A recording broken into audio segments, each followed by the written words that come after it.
Hello guys, welcome back to our channel. So meron po tayong panibagong numerical reasoning or math problems po na maaaring makatulong po sa inyo pag-review for the civil service exam. So let's answer this one. The sales clerk uses 20% of its monthly earnings for house rental and 50% of the remaining amount for food and transportation. If the sales clerk spends 7,000 for food and transportation, how much does the sales clerk pay for rent? So, first of all, what is being asked in the problem? So, what is being asked is the amount that the sales clerk pay for rent. So, ngayon, balikan natin yung problem. So, according to the problem, the sales clerk uses 20% of its monthly earnings for house rental. So, yung tinutukoy po na rent dito, yan na po yung house rental. So, 20%, let's have here the rent. So, 20% daw po ng monthly earnings. So, 20% of monthly earnings is hindi given yung monthly earnings. So, let's have X as our variable. So, i-multiply mo lang natin itong 20%, i-multiply natin sa monthly earnings. Yan na po yung sagot. How much does the sales clerk pay for rent? Ang problema, hindi given yung monthly earnings. Kaya, dapat nating hanapin yung value ng X para ma-multiply natin sa 20%. So, let's make an equation first. Tapos, mamaya, gagawa rin po tayo ng second equation later on. Pero, i-discuss ko kung yung mas simpleng equation na madaling maintindihan. So, first equation natin, let's have if the sales clerk spends 7,000 for food and transportation. So, balik po tayo dito. 50% of the remaining amount for food and transportation. So, let's have 80%. So, saan ang galing yung 80%? So, take note, the total monthly earnings is equivalent to 100%, di po ba? And then, yung 20%, ibinayad niya for house rent. So, 20%. So, yung natira, 80%. 100% minus 20%, 80%.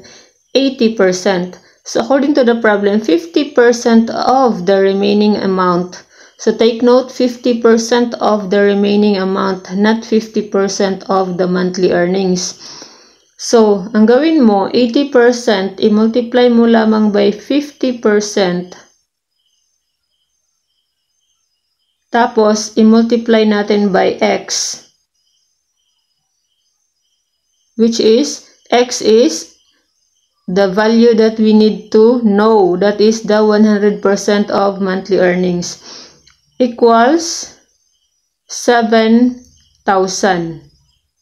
So, ito po yung equation na gagamitin natin. First equation na gagamitin natin based on the problem. So, dahil given po na if the sales clerk spends 7,000 for food and transportation.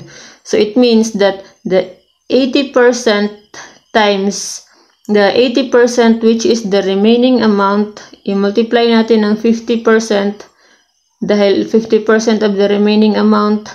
So, and then i-multiply natin by X for the monthly earnings.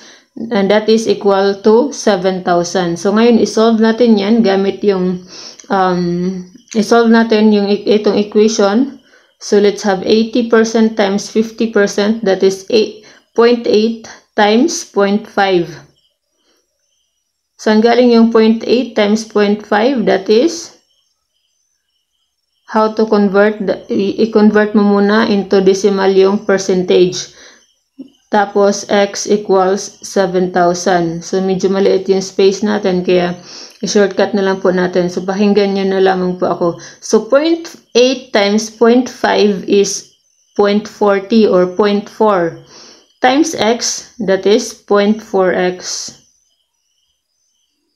equals 7,000. So, i-divide mo dito by 0.4 para ma-eliminate natin itong x. I-divide mo rin dito by 0.4. So, yung result, x equals 7,000 divided by 0.4 and the result is 17,500. So, take note na yung nakuha natin na value is x equals 17,500. So, ito yung total earnings. So, ngayon, meron na tayong value ng x. I-multiply na natin siya by 20%. Dahil according to the problem, 20% of the monthly earnings, our monthly earnings is the 17,500. Yun po yung ibinayad niya sa rental. So, 17,000 times 0.2.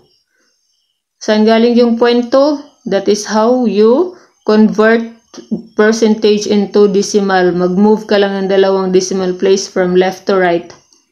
I mean from right to left. Tapos left to right if decimal to percentage.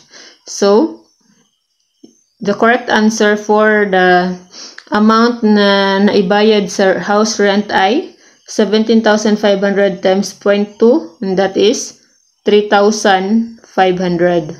So, this is the correct answer, 3,500. So, gawa tayo ng another equation na hindi natin gagamitin yung 7,000. Pero, same lang talaga yung concept. So, let's go back here tapos i-delete natin lahat. So, ayan. So, our second equation, the sales clerk uses 20% of its monthly earnings. So, 20%, so again, 100% minus 20%, that is 80% yung natira. So, gagawa tayo ng equation na 80% times ay plus 20% equals x. O, diba? Diba yan yung 80% plus 20%, diba 100%? Yan ng kanyang monthly earnings, itong x natin. So, ngayon, dapat kunin natin yung isa dito para makapag-solve tayo. So, yung 80%, alamin natin kung ilan yung 80% based on the given problem. So, 50% of the remaining amount. So, yung 80%, yan yung remaining amount natin na binawasan ng 20% na pangbayad sa house rent. So, 50% daw po, ibig sabihin ng 50% is kalahati, di ba? So, kalahati daw po ng 80% ay for food and transportation. Tapos, given dito na 7,000 daw po.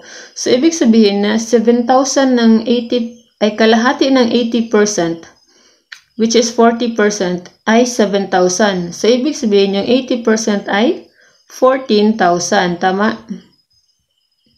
O, ayan. So, meron na tayong 80%, which is 14,000. So, lagyan natin ng plus. This is 20% of x. Diba? 20% ng monthly earnings. So, plus 0.2 x equals x. So, pwede na nating isolve. So, itira natin yung 14,000 dito para hindi na tayo mag-negative-negative. Equals x minus 0.2x. Ayan. Tapos, dito na tayo, 14,000 equals x equals 0.8x. X minus 0.2x is 0.8x. So, 8 po to ha. 0.8x. I-divide mo by 0.8. So, same lang din dahil equation pa rin yung ginamit natin. So, equals. So, 14,000 divided by 0.8. That is the same answer, 17,500. Tapos, saka mo i-multiply by 20% to get the 3,500. So, depende lang po sa iyo kung paano mo i-interpret yung problem, as long as you will arrive on the same value of X, dahil yun ang mahalaga, yung value ng X or yung total monthly earnings, para makunan natin ng 20%, which is the sales clerk payment for rent. So, ayan, medyo mahaba yung explanation natin, pero kung talagang i-analyze mo yan, mabilis lang po yan. So, again, always remember na what is being asked in the problem, yun po muna yung alamin mo. Tapos, what are the information needed in order to solve the problem, para alam mo kung saan ka magsisimula. Dahil minsan maraming problem na sobrang dami ng given, but in fact, kapag after mong isolve, you don't need the other given. So, parang pangpagulo lang ng problem. So, diba? So, sana po ay meron kayong natutunan, and please don't forget to click the subscribe button, and we have our Facebook page, Civil Service Exam Review by Janice De Hersey.